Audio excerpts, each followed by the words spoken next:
My name is Nicole Cyprian. I'm the director of the Roy Howard Community Journalism Center. Thank you for coming to Media Mentors today, and it is my privilege to introduce today's Media Mentor. What does it mean to be trusted across political lines, respected in courtrooms and Capitol halls, and honored by the very lawmakers you've spent decades covering? Today's Media Mentor shows us exactly what that looks like. Emily Wagster Pettus is a journalism powerhouse who spent more than 40 years reporting the stories that shaped Mississippi. From political showdowns and landmark court cases to the long arc of civil rights. From 2001 to 2025, she was a steady and trusted voice at the Associated Press, where her deep understanding of state government earned her a reputation for accuracy, fairness, and integrity. But her roots in journalism run deep. She got her start at the Daily Mississippian before reporting for the Oxford Eagle, the Vicksburg Evening Post, and the Clarion Ledger. Her byline has reached national audiences through the New York Times and Reuters, and she even had a stint as a copy editor for the international edition of USA Today. She's a proud graduate of the University of Mississippi with a degree in journalism and German, and just this year, the Mississippi Legislature formally recognized her for her extraordinary contributions to public understanding. So whether you're just starting out in journalism or thinking about the power of storytelling in your own life, get ready to learn from someone who has lived it and done it with courage and clarity. Please join me in welcoming Media Mentor Emily Wagster Pettus. Thank you. Do you want a microphone? I'm mic'd up, Oh, you're mic'd actually, and I think I can project my voice enough to carry in the room. So I'm not sure I can live up to the introduction, but thank you for having me here today, and thank you for your kind words. I have made my career in Mississippi, which I never intended to do. I grew up in Texas and attended the University of Mississippi, and I was like, I can't wait to get out of this state. I'm going to go do something else, and life happens. One job leads to another job. I interned at the Vicksburg Evening Post when I was in college. I got hired there after I graduated and worked there for about a year, went to the Clarion Ledger for 10 years, and then, as you said, I did 24 years with the Associated Press. Journalism is it's a great way to make a living. As I like to tell people, you get to be nosy for a living. You get to ask the questions. I don't know how many of you in here are introverts or extroverts. I was an introvert for a lot of my life, but then working in this field, you have to really push yourself beyond your boundaries. You have to take that deep breath and make that phone call that you're maybe a little bit scared to make. You have to take that deep breath and confront the county supervisors who are trying to conduct public business in private, or the legislators who are trying to conduct public business in private. Take that deep breath and ask the hard questions of the governor or the attorney general, or when you get the chance, the state Supreme Court justices, just depending on the beat you're on.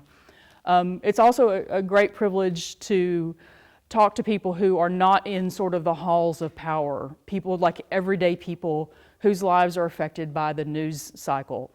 When the huge tornado wiped out a lot of Rolling Fork 2 years ago, I went up there first thing the next morning, drove up into that destruction and spent 3 solid days there interviewing people whose lives had just been torn apart by this natural disaster. And in those cases, you really want to bring your human sense, your human sensitivity, talking to people who are not used to being interviewed by the media. It's one thing to talk to the governor and maybe have either an easy conversation or a confrontational conversation with the governor. He asked for that job. Someone whose house was blown away by a tornado didn't ask to become the subject of a big national news story. And so you learn, and a lot of it is just through experience, you learn to adjust yourself to the situation that you're in. And I'm sure that as student journalists and early career journalists right now, you're going through this yourselves as well. You figure out beforehand how you're going to approach a story. One thing that I found is handy over the years is having good colleagues to bounce ideas off of. And that's one thing that I think that the Howard Center is great for, that you have each other, you have brainstorming ideas, whether it's with the student prints or the Howard Center or the radio or TV station here on campus. You have those staff meetings, you're able to talk about some ideas and rely on each other's expertise to draw out new ideas as well. So you're not just bringing one perspective, you're bringing multiple perspectives to your assignments. I will say that of all of the assignments that I've covered in my career, and I've covered a lot of government meetings, been in a lot of courtrooms, been to protests, things like that. Probably the most meaningful one to me was a story that really made a big difference in somebody's life. I was the Gulf Coast Bureau reporter for the Clarion Ledger in the early 1990s, and the Sun Herald had a story about a student who was being told that he was unable to graduate from Pascagoula High School because he had aged out of the public education system, essentially. The state of Mississippi requires that public education, K through 12, be provided to anyone up to age 20. So I was like, well, this is a really interesting story. I'm going to do my own version of it. Called the guy and talked to him, and it turned out he had a really tragic set of circumstances that led to him still being a high school senior when he was 20 years old. His mother had been killed in front of him, basically, when he was a young child. And so he had that trauma to deal with, which set him back in school. He was raised by his grandmother, who had a lot of health difficulties, and so he lost some years of school because of that as well. Through no fault of his own, he ended up still being in high school when he was 20 years old. The local school board in Pascagoula was telling him, look, I'm so sorry, you can finish with your GED, get your high school equivalency diploma, but you cannot finish with your class. It was really important to him to be able to finish with graduate with his friends and contemporaries in his high school class, because he had, despite being older, 2 or in some cases 3 years older than his fellow seniors, he had really become very active in high school. He was in a lot of clubs. He was just a nice guy. Like, people really liked him. And he's like, yes, I could get my GED, but I really want to stay and graduate from high school. Once I did the story for the Clarion Ledger, and it was on the front page of the statewide newspaper, that brought pressure on the local school board. And people from different parts of the state, from not just from the Gulf Coast, but from other parts of the state, started calling the school board and saying, let this guy graduate, like, make an exception for him. And they met and they changed their mind, and they let him graduate with his class. And to me, that has been the single most rewarding story that I've done as a journalist, because it really made an impact on his life. And he went on to college, and he's had a good life. And he was in the state capitol many years later, and he stopped by the press room, and he's like, you're that lady who wrote about me. I'm like, oh, you're that guy I wrote about. And it was great. It was like really great to see him thriving and doing well. So that's an example of how journalism can make an impact and can make a difference in somebody's life. If you go into daily journalism, you're probably going to sit through a lot of boring meetings. You're probably going to cover government meetings that seem like watching paint dry on the wall. And sometimes it doesn't turn into a story, and sometimes it does. And what you need to learn to do is to not be the stenographer of the events, but to use your brain and to figure out what is the real story going on here. They may be talking about this one particular policy proposal, and then it's your job to use your brain to think about the real world implications of what they're talking about. So, for example, if the legislature is talking about changing the way the state of Mississippi funds the public schools, you can go beyond what's happening right there in that meeting room at the Capitol. You can interview families, you can interview high school teachers or junior high principals or elementary school librarians, and talk to them about the real life implications of the public policy that is being discussed. So while it is good to have sort of inside the Capitol or inside the county courthouse or inside City Hall coverage, it's even better to go beyond it and to get into the way government affects people's lives. There are a lot of issues that I've covered over the years that begin at the state capitol and that the state gets sued and the fight then goes to federal court. So the redistricting, the drawing of congressional district lines or legislative district lines, while it may seem kind of academic and not that exciting, if in the context of the state of Mississippi, if you look at the history of the state and the very long history of oppressing the vote of black people in the state, Mississippi has 38% black population. Obviously, it's important for black people to have representation at the Capitol and at City Hall and in the county courthouses. And so those redistricting fights often can seem dry and boring, but when the legislature draws a state Senate map that would, because of the way the lines are gerrymandered, that would create not enough black representation or not enough possibility for black people to elect the candidate of their choice, then the state gets sued and those lawsuits go on to federal court. And so, again, a lot of what we cover starts in one place and ends up in another place. And the example I'm giving now with redistricting, the NAACP did sue the state. Federal judges ordered Mississippi to redraw legislative district lines.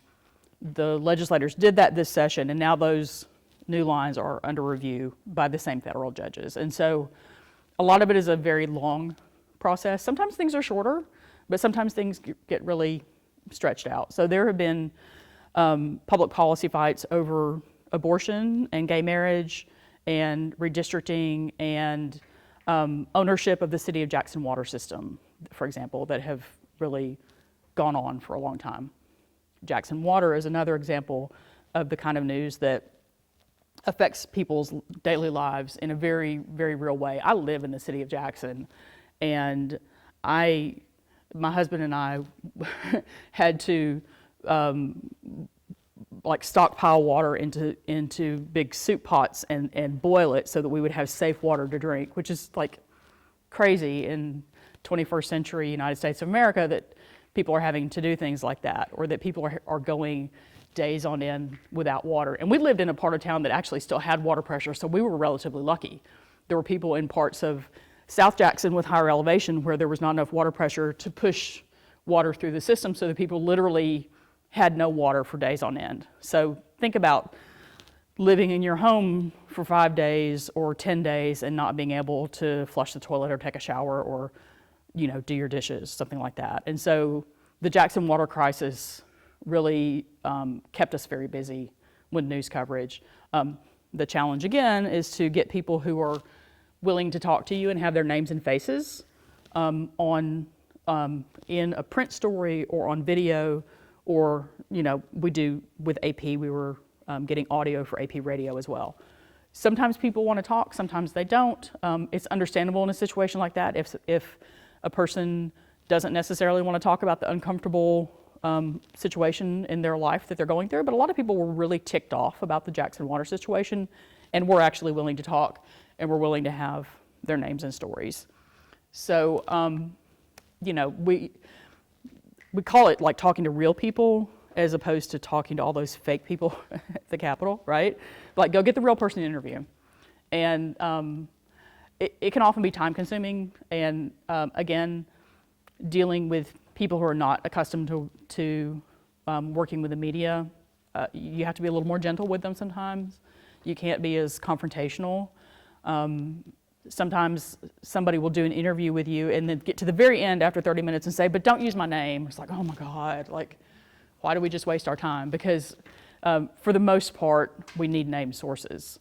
There are rare exceptions where AP would grant the ability for people to talk with being an unnamed source, but that was usually if somebody was feared for their life, or if they were trying to uncover government corruption and they feared that they would be fired from their job. But if you're dealing, for example, with a story about people not having access to clean, safe water, you want to have the real person's name and face available for that. So, because a lot of you are journalists, I'm going to open up for questions and maybe a little shaming of people if you don't ask questions. So, who wants to go first?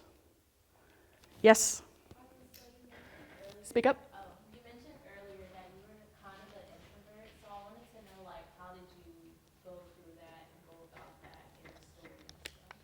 Yeah, so she asked about going from being an introvert to dealing with people, and it was a long process for me. I mentioned often having to take a deep breath before I make the phone call, and I will still have to do that before something that I think is going to be a difficult or confrontational phone call. It is not an instant process to sort of get outside your shell. You just have to constantly push yourself to do it. Fourth grade me would have died at the thought of standing here speaking in front of a crowd today, right? And it just gets easier as you go through it. Do you consider yourself kind of introverted as well? Yeah, but like I chose this because like it's something I'm passionate about, but it's also like to get me out. Like I'm trying to make myself out there. So Right. And it is also okay if you're doing an interview to sometimes tell the person you're talking to, like, I'm sorry, I might be a little nervous, but, like make that connection with them. Because I think there are a lot of people who can't imagine doing what we do, right? Who can't imagine making that phone call or doing that face-to-face interview. So I think people empathize with that challenge. Yeah, good luck with it. Yeah. Yes? Can you give us a little more insight on when you're working with AP? Because I really do enjoy AP and the work that they do. Could you give us some insight on kind of like what got you there and what that experience was like working with them? Absolutely. The question is, she wants some insight on what it was like to work for the Associated Press. And so I got hired by AP at a time when they were in immediate need of somebody to cover the legislature. I had been covering the legislature for 6 years, I think, for the Clarion Ledger, and was friends with an AP reporter who was transferring to Washington. So, as often happens with jobs, connections kind of get you there, like one thing leads to another thing. And my fellow reporter recommended me to her editor. I went in and took the AP test. It was an editing test that you have to do to get hired. Did well on that, and so I moved literally from one desk to another desk at the state capitol, going from the Clarion Ledger to the Associated Press. AP is a huge organization. It has been one of the largest news organizations in the entire world. I'm not sure what the status of that is at this point, but it is still very large and still has a presence all across the United States and in a lot of different countries. And so in the beginning of my time working for AP, I would write a story. The editor who would have sort of the first crack at the story was in the Jackson office as well. Sometimes if it was a larger story, it would then go to another editor in New Orleans, and then it would go onto the wire. Sometimes it would just go from me to my editor in Jackson to the wire. After I'd been at AP for a few years, they established a regional editing desk, 4 regional editing desks. The South desk was in Atlanta, and so I would write, and somebody in Atlanta would edit, and it would go on the wire. Just in the last few years, they have consolidated into one global editing desk, and so I would write a story and turn it in, and we would communicate on Slack. I don't know if you use Slack as a communications tool. It's a way to leave messages for your colleagues and say, this story is ready for editing, and then the person who is available next up on the global editing desk would take my story and edit it. So sometimes my editor would be a person I already knew from working with them in Atlanta. Sometimes it would be somebody in Seattle or New York or Hong Kong, depending on the time of day, because AP is a 24/7 global operation. And so you would, as the reporter, it was actually really good for me to have a very distant editor who wasn't as familiar with what was happening in Mississippi, because it forced me to then write the stories for truly a global audience. It wasn't somebody who already knew kind of the insider information of the Jackson water crisis. It may be somebody who was a little bit familiar with it, but could ask the bigger questions that a reader in a distant place might have. So a lot of what we did for AP, I would write for people, audiences inside Mississippi, but mostly I consider my audience to be far outside the state. So, is that helpful? Did that ever make it more difficult for you, like setting it to like global editors? Because like if you have and Mhm. things like that for people who weren't familiar? Did that ever make it difficult for some stories? Yep, so her question is whether that editing process with a distant editor made it more difficult, and yes, sometimes it did. But, you know, the job is what it is, and you kind of don't get to pick and choose. You deal with what's put in front of you, so, yeah. Who's What was next? the hardest part about getting into journalism for you? Besides being an introvert, what was Uh-huh. really the hardest part? The hardest part about getting into journalism, that's a really good question, and I'm not sure that I have a ready answer for it, but I think journalism, like with any type of job, it's finding the first job, finding the first internship, getting your foot in the door so that you can prove yourself.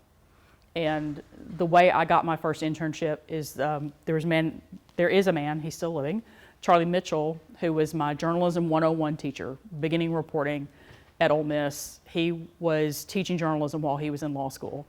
And then he finished law school and he returned to his hometown of Vicksburg, and he was managing editor of the Vicksburg Evening Post. When I was looking for a summer internship, I had already been a good student in Charlie's class. I sent him a resume and called him, and he hired me for the summer job, and then he hired me for my first job out of school. So it's that sort of getting your foot in the door and proving yourself. Yeah. But I only ever wanted to be a journalist. I'm one of those kind of gooby people who decided in 8th grade that, like, this is the path I want to take. And I sort of joke sometimes that I should have wanted to be a stockbroker or something that was more lucrative, but being a journalist is it's a rewarding career, even when it's not necessarily financially rewarding, especially in the beginning. It's a great way to make a living because it's a constant education. Like, I've learned so much more since I've been in the work world than I ever learned in school. So, and I'm sure that there are a lot of careers where you have a process of constant education, but it's one thing I love about journalism. And again, getting to be nosy for a living. You get to ask those questions. So, yes. Who's next? Okay. So I know you talked about getting jobs and things, like you have connections and that's what helped you a lot. But like when it came to your first job, like having to submit a resume, do you ever find, or like, excuse me, are there any certain things that you would say to have specifically on a resume that helped you to get a job, if that makes sense? Yep. So the question is whether there were specific things I had on the resume to help me get a job. And I will say having clips of stories that I've written, because journalism is something that you learn by doing. And so you have to demonstrate to your first boss that you've done something, whether it's working for the student newspaper or the local newspaper or the TV station or whatever. Like, find a way to get that first bit of experience and to start proving yourself. Yeah. I think somebody in the back had a question. If not, I'm going to call on you anyway. Yes? Do you have any advice on narrowing down what would be the best internship for you to go to? Her question is advice on narrowing down for the best internships. So I am somebody who did not have a big prestigious internship. One of my classmates at Ole Miss had an internship at the Washington Post. She started a little bit earlier than I did. So between her freshman and sophomore years, she interned at the Northeast Mississippi Daily Journal in Tupelo, which is her hometown. And then the next summer, she interned at the Clarion Ledger. And then the next summer, she interned at the Washington Post. So she went from like a mid-sized paper to a statewide paper to the Post. She's working for the New Yorker now. Like, Paige Williams is her name, and she's done great. I'm really proud of her. But I think it's, again, you can't expect to start out at the New York Times or the Associated Press. You have to start a little bit smaller. I mean, there might be the exceptional person who will get plucked out of college and start at the New York Times, but most of us don't do that, right? So even if you don't necessarily want to work at your local newspaper or your local TV station, don't look down your nose at it, because you can get great experience working in a small newsroom. If you're in a huge newsroom and you have to fight to even be assigned a story, you might be bored the entire summer for your internship. If you're in a small newsroom where they really need you, they're gonna hand you some work and they're gonna be happy that you're there. So, yeah. I would say, again, don't be afraid to start at something smaller and to work your way up. And again, I don't know if clips is the right word now because we used to literally clip things out of a newspaper, but like get your bylines, get your work out there. Set up a web page for yourself so you can link to that on your resume and show off your work and show off your best stuff. Like, you are your own best agent in that way. Don't be shy. Yes. Do you have a question?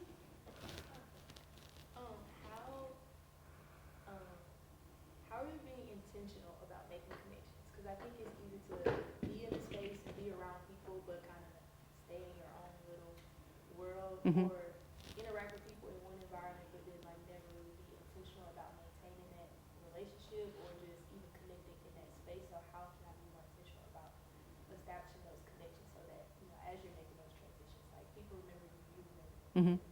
That's a really good question. Her question, in case everybody can't hear it, is how to be intentional about making connections. I will say, whenever you meet people now, trade cell phone numbers right away. Just stand there and say, give me your number, I'll call you, and then I'll have your number and you'll have mine. And before you forget whose number it is, go ahead and put their name in your phone, right? Or you can just, share contacts. But follow-up is important. Sometimes you can just send them a little text and say, hey, great to meet you today, let's stay in touch. Or you can connect with them on social media in some way. And the best reporters I know are the ones who have like a huge contact list. Somebody who maybe during a tornado 8 years ago interviewed somebody in some small town somewhere. And then there's the day randomly where one of your colleagues needs to find a real person in that small town, and you can go, oh, hey, there's this person I talked to 8 years ago, maybe call her, right? So, share with your colleagues, be generous. I will say sometimes I do hesitate to share phone numbers if I think the person whose number I would be sharing might have some sensitivity about it. So maybe I'll be the one who will be the go-between, who will say, don't know if you remember, like text them and say, don't know if you remember me, I met you several years ago, and here was the circumstance. I have a colleague working on a story, do you mind if I share your number with them? So you'll develop a sense of when you think it's okay to share someone's number and when you think maybe they'll be sensitive, maybe they don't want another reporter calling them, but you can be the go-between. And again, those connections between people who work with you in a newsroom and move on, and the thing about journalism is that people often will work someplace for a year or two and move on, but then that means that your former colleague who used to work with you in this city is now in that city, and so now you have a connection in the other city. And the longer you work in the field, the more connections you'll develop that way, and you kind of get this web of people who can, provide mutual aid when needed. So that's it. Just be really vigilant about getting the contact information you need, and small ways to stay in touch. Or sometimes you can like follow each other on Instagram and like, oh, I enjoy your cat pictures, So yeah. Somebody in the back. Questions? Yes. I want to ask, like, what's your tips or advice when finding like an advocacy story or like reaching out to get your own story? Like, how do you find that person or the story that you want to make? I couldn't hear the whole question. It's about how to find your own version of a story that maybe somebody else has done. Not like somebody else has done, but like find your own story, because like some journalists, like a lot of journalists will get stories handed to them. Right. So how do you go about finding your own story, like you did with the person that couldn't graduate? How did you find that? Yep. So, in case everybody can't hear, the question is about how do you go about finding your own stories as a journalist, and read a lot. Like be a consumer of news. Be a consumer of social media. A lot of times, what interests you will interest other people. Right? Don't discount an idea just because you think, well, I think this is cool, but I'm not sure anyone else will be interested in it. I mean, if you think it's cool and interesting, there's a good chance that other people will as well. And so then, again, if you have colleagues in a newsroom where you can sit down and brainstorm with each other about ideas and about possible sources, you can do that. I find it helpful if you have time to actually drive to the place where the thing is happening and just talk to people, get a sense for the community where this news is happening. Sometimes time is a luxury for stories. I mean, sometimes you just have to work it by phone. But if you have the opportunity to get out and get face-to-face with people and have discussions, often it's just like one thing leads to another. And sometimes the person you didn't even think about being interesting or relevant to the story, who might be your fourth or fifth or sixth or seventh interview, ends up having something really fantastic to contribute to the story. And sometimes you don't always have to stick with your original reporting plan. You may have a beautiful concept of a story, and once you go out to report it, you'll find that it's developed in a different way. And it's okay to be flexible. It's better to be flexible if you find that the story, you're like, I was going this direction, but this is actually a more interesting direction, then okay, go that new direction. So, yeah. Somebody who has not asked a question yet, let's pull some more people into here. Yes? How do you navigate, this is something I've dealt with, and I know you have too, navigate relationships with elected officials, friendships with them, and then covering them? Right, okay. Good question. And in case we couldn't hear it on camera, the question is, how do you navigate relationships with elected officials, sometimes if you're friends with them and sometimes if you have to cover the tough news. I will say that there are some people who I was friends with who later got elected to public office, and so that becomes sort of an interesting challenge. But I have never, and maybe I'm lucky in this way, never dealt with someone who's like, you can't cover me in a tough way because we used to be, like we started out as friends. Like the people like I was friends and then they became elected officials, they knew what the deal was, that I'm a journalist and I'm not there to be their PR person. So sometimes it is a real balancing act. You have to deal with egos when you're covering politics.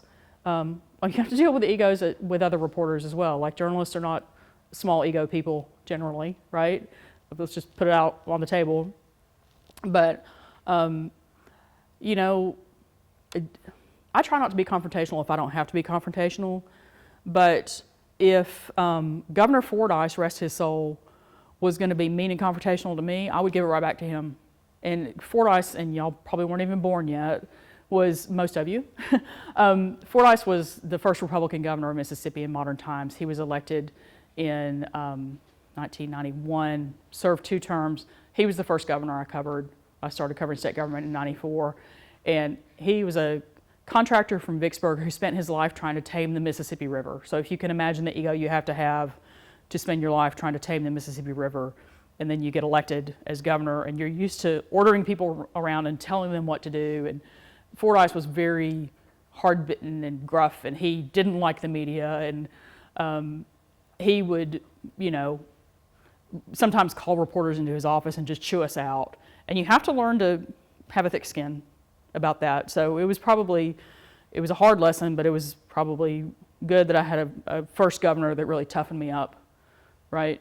And then, I don't know, you learn not to be scared of that wall of words coming at you. Or if you are scared of it, you learn to take the deep breath and to ask the question anyway, or to maybe push back if he's criticizing your reporting as being unfair, but you think that you were fair. But Governor, I gave you an opportunity to comment on this and you chose not to, and now you're mad at me for that. It's important to give sources an opportunity to respond to tough reporting, and to really give them an opportunity to do it. Like, make the phone call, send the text message if you have their number, send the email, make multiple attempts to try to reach somebody if you're doing tough reporting about them, and give them a decent interval of time to contact you back before you publish your story. But don't sit on your story and let them kill it just because they don't want to respond to you. You can lay out in the story that this news organization, like the Associated Press, left multiple messages with the governor and the governor didn't respond, right? Let your readers know. So I'm sorry if I went a little bit afield with that, but yeah. What was it like staying in Mississippi, like not going out of state? 'Cause a lot of people do. They're like, oh, Mississippi's small. Right. So what is it like staying in Mississippi You're planning to stay in the state? Absolutely. Okay, all right. Her question is, what was it like to stay in Mississippi? And I will say, I don't have the context of somebody who left and did a lot of other things, right? I did have 4 months at USA Today when I was working as a copy editor for the international edition, and that was in DC, and that was a great experience. I had an editor when I got hired at the Clarion Ledger who said, the great thing about Mississippi is there's so much wrong here. And as journalists, you don't want to work in Perfectville. You want to work in a place that has its challenges. Because if you work in Perfectville, what are you going to write about? Oh, the sun is shining, the flowers are growing today, right? If you work in Mississippi, you have generational poverty, which I think is the biggest undercovered issue in this state. You have, every place has government corruption. And Mississippi has its own special brand of that. You have a lot of challenges here that make it an interesting place to cover. And there are some great people here too. I'm not saying that it's all negative, right? Like there's some interesting characters. It's a great place for quotes because people sometimes are very, very colorful in the way they talk. So you'll develop a sense for when you're talking to somebody and they say something that's really like a great turn of phrase, and you like circle it in your notebook, or you look at the timestamp on your recording so you know when to go back and find that quote. But yeah, I mean it's fertile here. There's a lot to be covered in this state, and honestly, like a lot of the state is a news desert. There are not enough journalists working here, so a lot of opportunities. Yeah. To kind of piggyback off of that, can you talk a little bit about the role of journalism in those rural areas? Yes, absolutely. There are lots of places in the state that are like the local governments are not used to being covered because there are not enough reporters to go around. It is important to cover those places as well. Maybe even more important to cover the places that haven't been covered, because who knows what's going on there, right? Like maybe everything is peaches and cream and it's all great, but maybe there is a city or a county or small town that's just been misspending all of the tax money, or that has been doing a terrible job maintaining the school facilities, or where you can't drive down the streets because the potholes are so huge, right? It is important to have accountability for government services, and journalism is a huge part of that. There will be community groups that will be like watchdog groups looking out at the way government is or is not providing services, but there's nothing quite like having a reporter there to ask the questions and to write the stories and to do the TV package that shows the potholes, or to do the online story that has the video clip and the audio clip of the person who can't flush their toilet because they have no water pressure in their home, right? Like there are just a number of ways that journalists can really hold these officials, elected officials, accountable. And it's important to do it. Like, I think there are kind of two types of people who run for office. There are people who run for office because they want the title, and there are people who run for office because they want to do the job and make a difference. And ideally, everyone would be that, right? Like everyone would be the one who wants to make a difference. In reality, there are a lot of public officials who don't take their job seriously and don't provide the kind of efficiency and the kind of services that their communities demand and need. And journalism can, again, fill that watchdog role. Be the person who goes and asks the questions on behalf of your grandmother or your aunt's friend or your, the person who lives in the community who it's important to them to have the proper government services, but they're not getting them, right? Yes? For a story that may be a bit emotional or something sad, how do you maintain your emotions within that? Do you get kind of, I understand you have to be empathetic, but do you feel emotionally attached to those stories, or do you try to like keep the distance between them? And then how do you go about doing those stories and remaining professional, even though it is a very touchy and emotional topic? It's a really good question, and people can't hear it. Her question was, when you have an emotional story, how do you deal with it? Do you sort of step back from it, or do you become emotionally involved, right?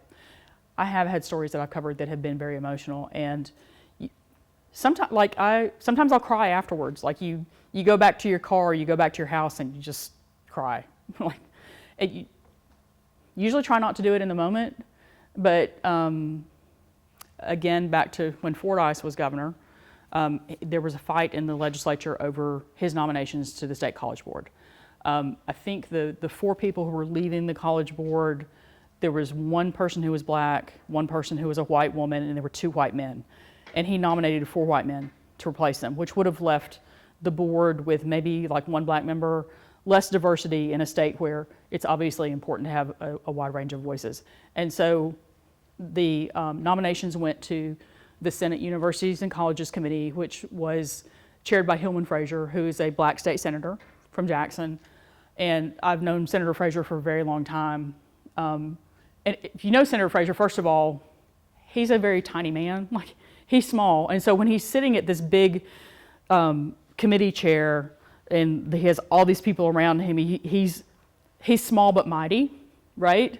And so I think people thought they could intimidate Senator Frazier because he's physically small in stature, but he's a really brave man, and he stood up for the principle of having diversity on the college board, and his committee voted down all of Fordyce's nominees, and it became this big racial issue. And Fordyce called a special session. He renominated the same 4 people over again. There were people walking around the Capitol with stickers that said, like, qualifications, not color, as if there were only 4 qualified people to serve on the state college board.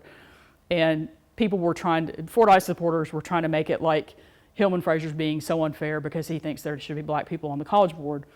And there was a second vote on it, and the committee room was packed, and it was emotional, and there were people like yelling at Senator Frazier. And the committee again voted down all 4 of the board members. At that point, Fordyce could not nominate the same people again, and he ended up nominating a diverse slate. I think it was 3 white men and 1 black man, but sorry, women, you know. But anyway, after that second vote, where people had been yelling at Senator Frazier, the room cleared out, and I was still in there with Senator Frazier and his wife, who is a tiny little woman as well. And Mrs. Frazier came up to me, and I don't know why, she just put her arms around me and started crying.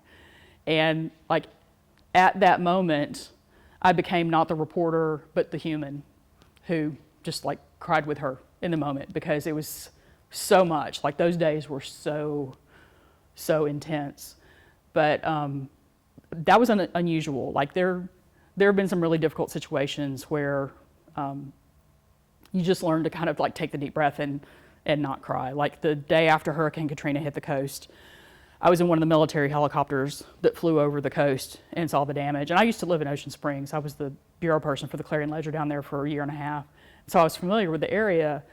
And Haley Barbour, who was governor, described it was as if the hand of God wiped clear this entire swath of homes and businesses on the Mississippi Gulf Coast. And it was a very good description. It was very fitting.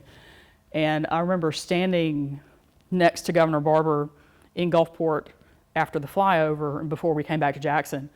And I remember seeing him getting emotional. I'm like, I'm not going to be the person who stands here and loses it in front of all these people who have lost their homes. Like, I've got a house to go back to in Jackson, so I'm going to be okay. And I also didn't want to be the female reporter who broke down crying, right? Like, toughen myself up a little bit. But, I mean, I cried about it after I got home, but I wasn't going to cry in front of those people who had lost everything.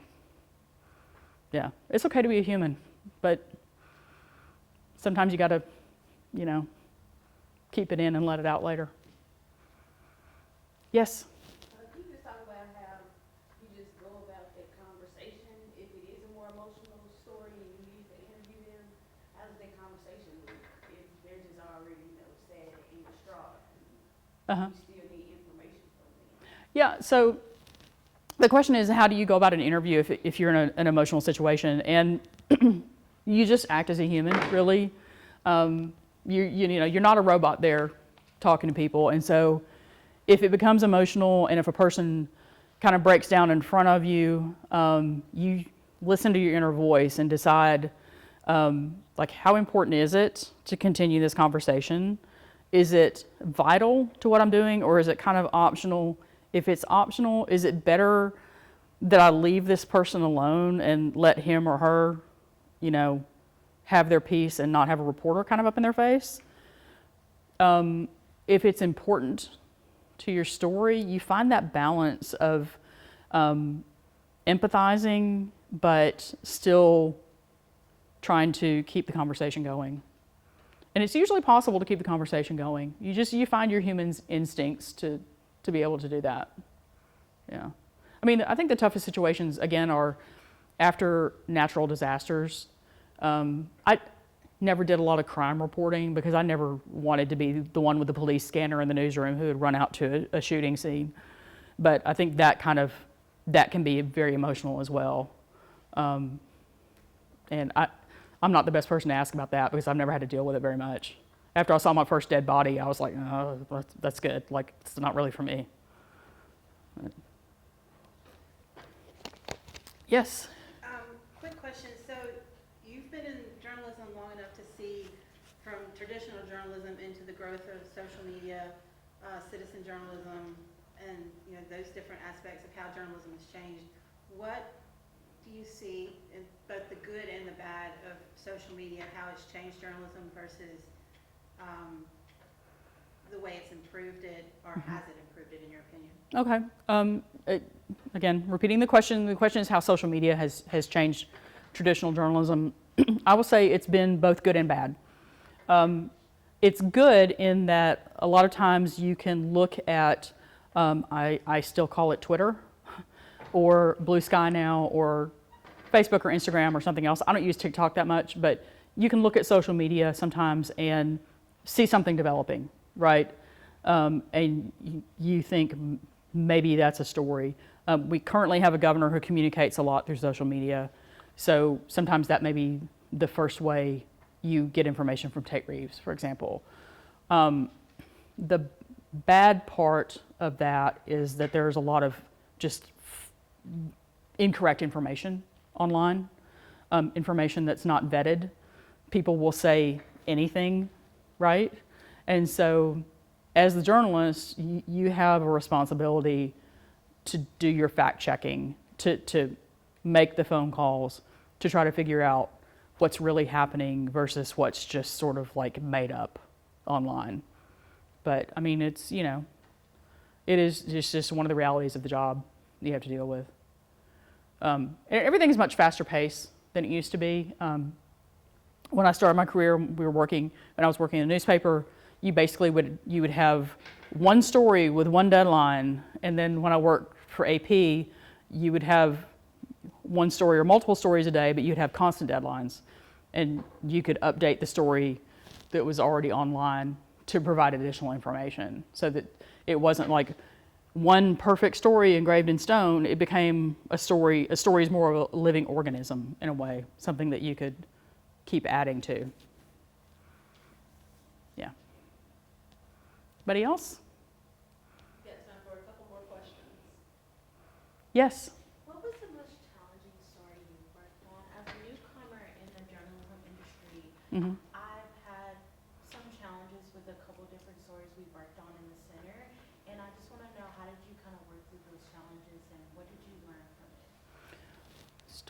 it? The question is the most challenging story I have worked on, and I don't know that I have a specific single story, but when I was covering Rankin County for the Clarion Ledger, I went to cover a trial. It was a county supervisor who was on trial for misspending money. I sat through jury selection, and I got the names of the people who were selected for the jury, and one of them was familiar to me. So I went back to the newspaper and talked to my editor. It turns out that this person is a former elected official who herself had been convicted for misspending money and had later had her record cleared. But if you have one elected official in a county on trial for embezzling money, and you have somebody else who's a former elected official in the same political circle who was convicted of the same thing, who was chosen for the jury, that's fishy. And so I wrote the story, and I called the attorneys on both sides to ask about it, and it blew up into a big thing. And I went into the courtroom the next day, and the judge declared a mistrial and lectured me from the bench. I don't know where this young lady for the Clarion Ledger got this information, but it's shameful. And he was like really trying to make me feel bad for doing my job. I knew I was in the right. I knew it was solid. I knew that the information was all correct. But my heart was about to beat out of my chest when that judge was lecturing me. And there was no other reporter with the Clarion Ledger in the courtroom, so I had to sit there and be lectured by the judge, but also take notes on it at the same time. And I'm sure my notes were like, crazy that day. But that was one example of a story that was really challenging to do. Not less so when I was doing the story than when I was being lectured by the judge. But there have also been stories I've written where I think the hardest ones are when you get a good tip that there is misspending or corruption of some kind going on, and you have to try to go dig that up. And the people who are doing these things obviously don't want the world to know about it, and so they don't return your phone calls, and then they put up all sorts of roadblocks, and you just have to be persistent. You have to keep working it and keep doing it to the best of your ability, get the fullest story you can. I mean, the biggest thing really is to be persistent, and again, it helps if you have newsroom colleagues you can bounce ideas off of, or sometimes just get that support you need in the moment, who can go, you're good, you're on track, keep going, because like sometimes you need to hear that encouragement, right? All right. Yes? So can I bounce off of that question also, one of them from earlier? Excuse me. How do you deal with, like, for lack of a better term, like unsavory, like, articles that you're coming up with? Like, people who don't want to cooperate, or people who are, like, mean, I guess. How do you just deal with getting that story out? Because if that's something that you really want people to know about, and it's something that needs to be talked about, but people are like, no, and constantly just kind of keeping you from doing that, how do you deal with that? Right. The question is, how do you deal with people who don't want the story written, right? Or deal with people who are mean? And unfortunately, it's more common than it should be that you have to deal with people who don't want the story written or who are just mean. And in that case, if you believe that you're in the right, keep taking all the steps you need to take to be fair. Even if someone's being mean to you, you have to be fair to them. You have to give them an opportunity to respond to what you have.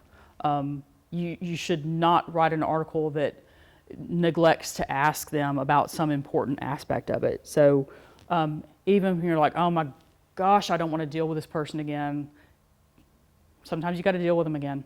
Sometimes you have to send that extra email, make that extra phone call, send that extra text message to try to, get a response to possibly uncomfortable information. But always do that so that you can hold your head up and know that you've done what you needed to do to be fair. And sometimes it's really hard if somebody is just being a mean person, like they may be yelling at you and you have to sort of stand there.